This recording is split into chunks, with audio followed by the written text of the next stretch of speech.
কিন্তু সেই মেয়েটির হঠাৎ মৃত্যুর পরেই শুরু হয় আতঙ্কের বাতাবরণ।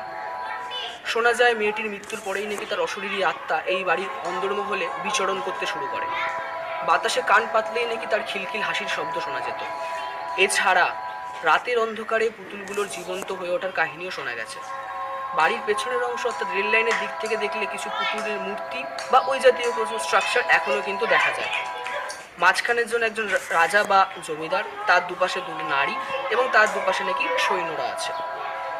এছাড়া কথিত আছে যে কলকাতার বাবু বা জমিদার আমলে বহু মহিলাদের এ বাড়িতে এনে তাদের ওপর শারীরিক অত্যাচার চালানো হতো এবং প্রয়োজন অনুযায়ী তাদেরকে মেরে ফেলা হতো। তারপর থেকে সেই অতৃপ্ত নারীর আত্মা এই বাড়ির আনাচে কানাচে আজও ঘুরে বেড়ায় ন্যায় বিচার পাওয়ার উদ্দেশ্যে। এখানেই শেষ নয়, আরও আছে। কানাঘুষোয় শোনা যায় যে ব্রিটিশ শাসিত ভারতবর্ষে সরকার বিরোধী কার্যকলাপের